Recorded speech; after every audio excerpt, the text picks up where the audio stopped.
Welcome everyone to our assembly to commemorate the National Day for Truth and Reconciliation.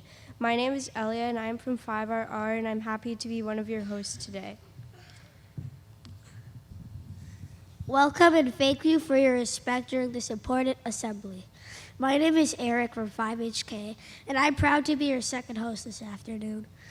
To begin, we invite Taban and Skyla from 4TB to share their territorial acknowledgement.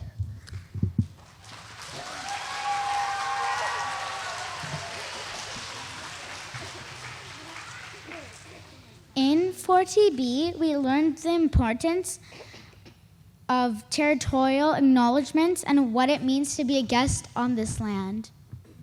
Together as a class, we unpacked vocabulary that we've heard previously, such as unceded, territorial, and nations.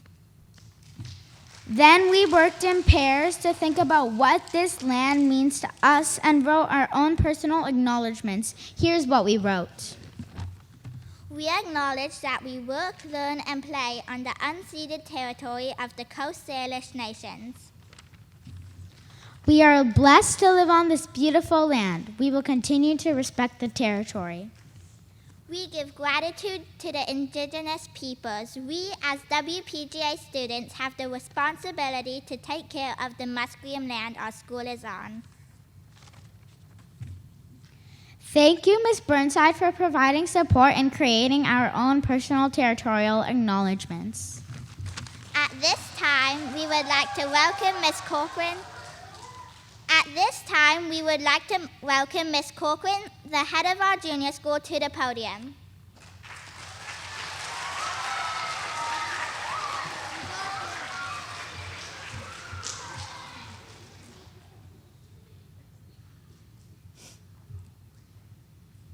Thank you, Taban and Skyla, for your meaningful territorial acknowledgement. Thank you, Ms. Burnside, and the rest of 4TB on creating your own territorial acknowledgement. You've demonstrated your ongoing commitment to your role as guests on this territory and your understanding of learning that needs to be done as individuals in the larger community. This year, I commit to inquiry, action, and joy with Indigenous education. I would invite you to reflect on what you will be committing to this year in reconciliation.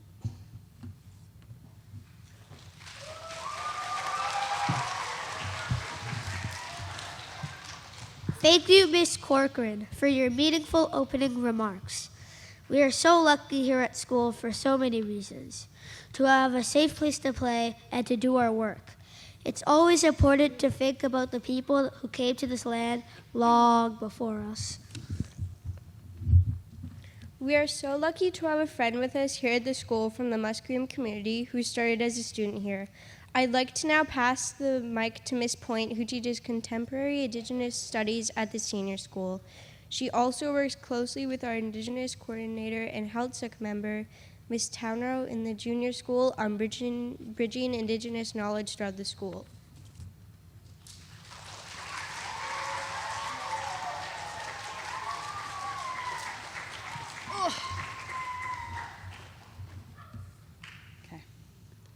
Asiem Tenesiaya, Ms. Point, Quenisqui, Eyat Sapchuail, Hilak Tenisqualawin, Quetzqui, Quetznala, Tenawil.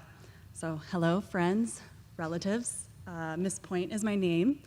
How are you guys? I'm happy to be here with all of you.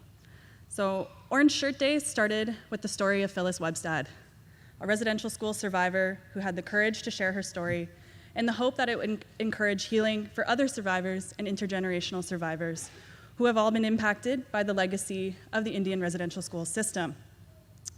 This year marks the 10th year of Orange Shirt Day. The very first Orange Shirt Day was held as a small event in Phyllis's home community of Williams Lake in 2013. So fast forward now to 2023, and Phyllis's story is now the center for what has become a national movement to recognize the experience of survivors of Indian residential schools, to honor them, and to show a collective commitment to ensure that every child matters. The initiative calls for every Canadian to wear an orange shirt on September 30th in the spirit of healing and reconciliation. With this movement has come the opportunity for talented Indigenous artists to contribute their gift in designing beautiful imagery for Orange Shirt Day designs that recognizes the vibrant and distinct communities and art forms they come from. In collaboration with the Parent Volunteer Group, as a way to commemorate this important day, we were pleased to offer custom-designed orange shirts for purchase for our school community, with a portion of the cost going towards the Indian Residential School Survivors Society. It is my absolute honor to welcome back the incredibly talented artists who designed the shirts that we're all wearing today. These beautiful shirts have been created by Musqueam artist and recent graduate Haley Stogan, and we are so fortunate to have Haley come back and be here with us to share more about her design. So let's welcome Haley.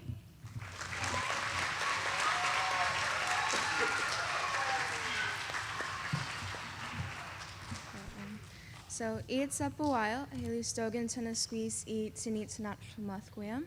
Hello, everyone. How are you all? My name is Haley Stogan, and I'm from Musqueam. Like Ms. Point said, I'm a WPGA alumni. I just graduated last year, and I'm here to talk about the orange shirt that I designed for the school. I was honored to be able to create this shirt for the school, and it's something I've always wanted to do. I've had quite a few people in my family attend residential schools, and as an upcoming artist, I think it's my way of spreading awareness about this topic. When creating this design, there were 3 things that I wanted to touch base on. And the first one was the survivors of the residential schools, second is the children of the survivors, and the third was the ones that didn't survive. And this was the result. I chose to do the handprints to symbolize the impact that the schools had on the Indigenous people of Canada. And the face inside is meant to represent the trauma and the hurt feelings itself. The bigger hand is meant to represent the impact on the survivors, so the traumas and memories that they carry from these schools. Then the smaller hand is meant to represent the impact on their children and the intergenerational trauma that we carry, as well as the children who lost their lives at the residential schools, kind of as a reminder of how young these children were when they had to experience all this stuff. But the focus of Truth and Reconciliation is for Canada to confess and apologize for the wrongs, and for the Indigenous people of Canada to one day forgive them for their mistakes. Although one day we may be able to forgive, it's important that we don't forget, and to acknowledge that it's impossible for us to get. They gave us a massive wound, and although the wound will one day heal, it will still leave a scar. And that's what this design is about. Thank you very much.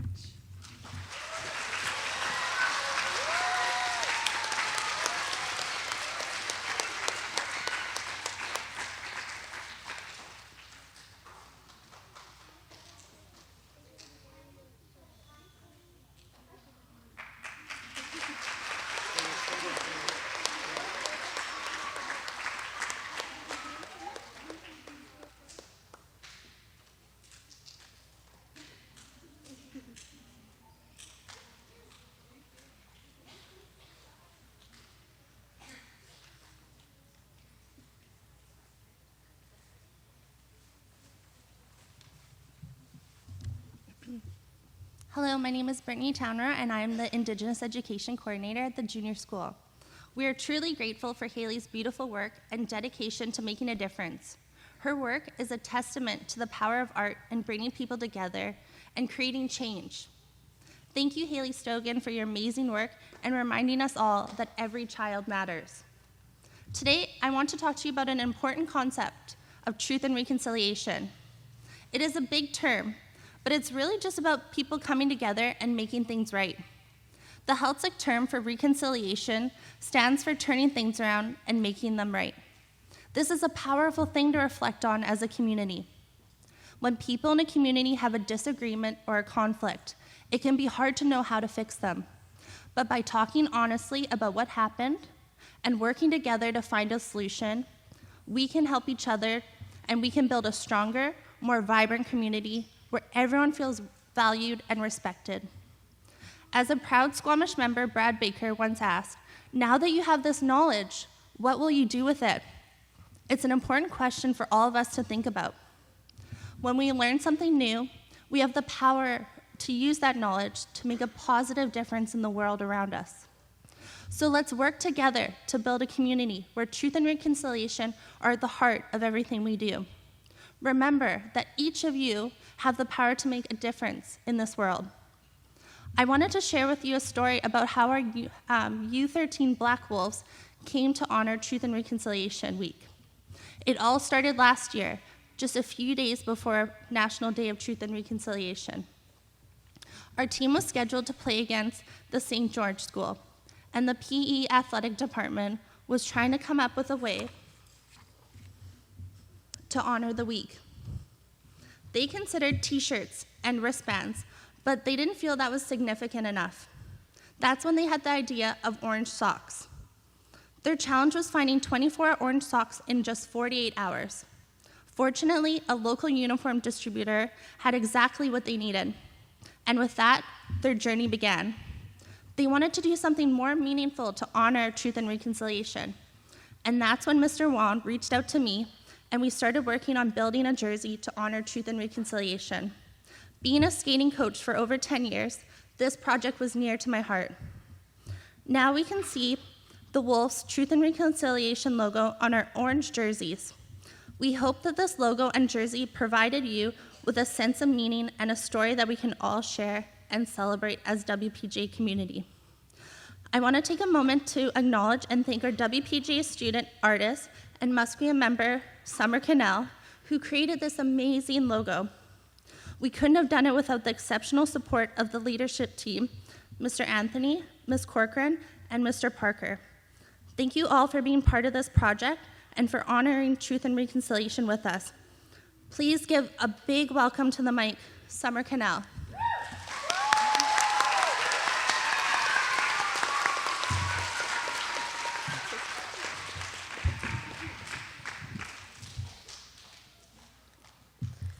I knew I loved art from the moment I could hold a pencil. Art is very important to me because it's helped to educate myself on my culture, but it's also now put me in the position where I can help educate others as well. I've created a design for the school which I'd love to tell you about. The two wolves in the design symbolize members of the school community, whether students, teachers, or staff, coming together as a pack to achieve their goals. The wolf holds deep significance in Musqueam culture, representing intelligence, loyalty, and strong family bonds. This resonates with the sense of unity and belonging within the school. The design's central theme of unity is reinforced by the intertwining of the wolves, highlighting the strength that comes from working together. It's a visual reminder, like the wolves, members of the school community are at their best when they support and rely on one another.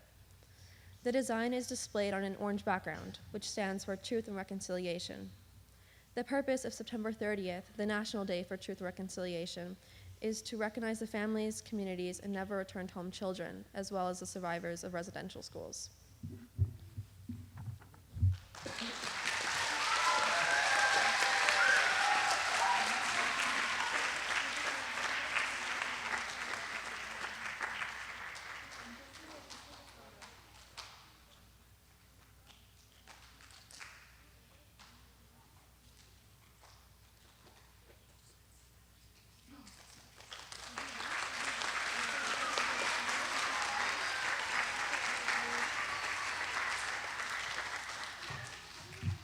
Thank you, Haley and Summer, for your amazing designs and story behind your inspiration.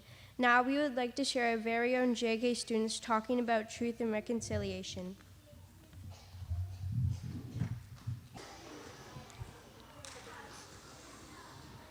Thank you, Junior Kindergarten, for the video.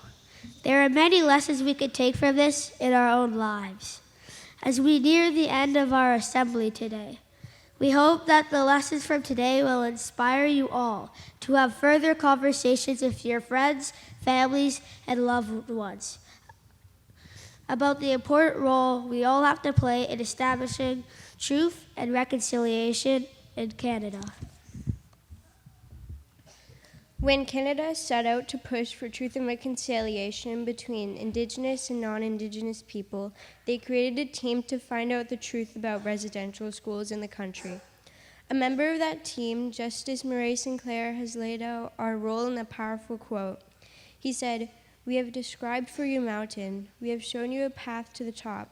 We call upon you to do the climbing. Let's all start climbing, wolves. Together we can get to the top."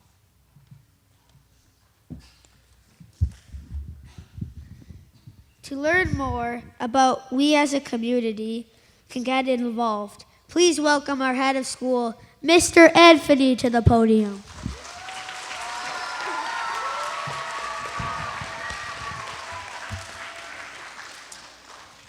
Good morning, Gray Wolves. Or this morning, I should probably say good morning, Orange Wolves. Usually when I come to an assembly and I look out over all the students that are joining us in the gymnasium, I see the colors gray and I see blue of our blazers and the whites of our shirts and the green in our skirts. And this morning when I see orange, it is such a powerful color. It is such a bright color. Some might say it's one that really makes us think. Some might say it's so bright it sparks joy. When you look up in the sky, one of the brightest colors you see up there is the color of the sun, and it's orange.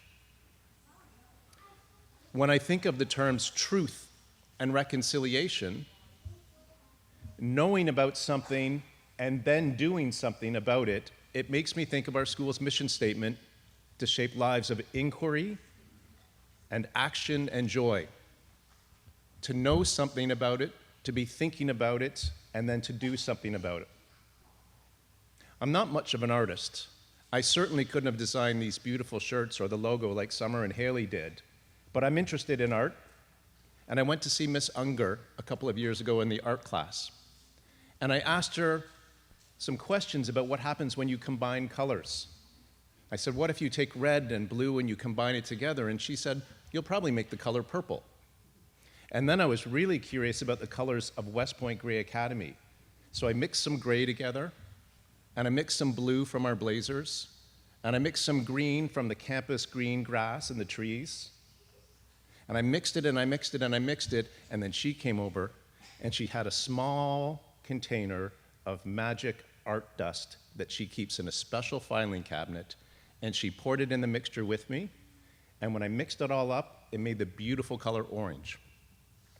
And I took that color orange, and I was so happy to see what I had created that I went outside with my gallon of paint and my paintbrush, and I realized every single day that I show up at West Point Gray Academy, I want to be reminded. I want to be reminded of the truth and the reconciliation that is related to Orange Shirt Day. And I found my parking spot. I have a parking spot at the top of the stairs, just in front of the flags, and I painted it orange. So that every single day when I arrive at the school, whether I'm driving my car, or I'm on my scooter, or I'm walking, I always touch that orange with my foot just to be reminded of the importance of truth and reconciliation. And when I see you today in your orange shirts, I'm reminded again of the importance of this. Thank you for wearing these today to be part of the Wolf Pack, our Orange Wolves today. Tomorrow is September 30th. And it is a Saturday, but it's not a holiday. It's a different type of day, and it's a day in which you can take action. You can be part of the truth and reconciliation. You can go with your families to different places in Vancouver to learn more. You can go out to UBC to visit the Truth and Reconciliation Pole. You can participate in the generational march that is happening tomorrow at UBC, and this is a very impactful way to demonstrate your solidarity about the importance of this topic. You can visit the Indian Residential School History Dialogue Center, also at UBC, and you can deepen your understanding about this dark chapter in the history of our country. You can engage in the Indigenous teachings and ceremonies. You can attend workshops where you can learn directly from Indigenous community members, many of whom are friends of ours and members at West Point Gray Academy, and I'm so pleased that we have the opportunity to learn from them. And when you get a little bit older, you can support the Indigenous organizations here in our city to advocate for change by using your own voice, like you heard our students this morning, and particularly Haley and Summer. This is an ongoing process. We approach it with respect and empathy and a willingness to learn and to take action. Inquiry, action, and then hopefully after that, we have a much more joyful community here in Vancouver, in British Columbia, and in Canada. Thank you for being with us this morning, Orange Wolves. I ask Mr. Lee to come to the podium so that he can help us dismiss from our assembly this morning. Thank you, everybody. Have a good day.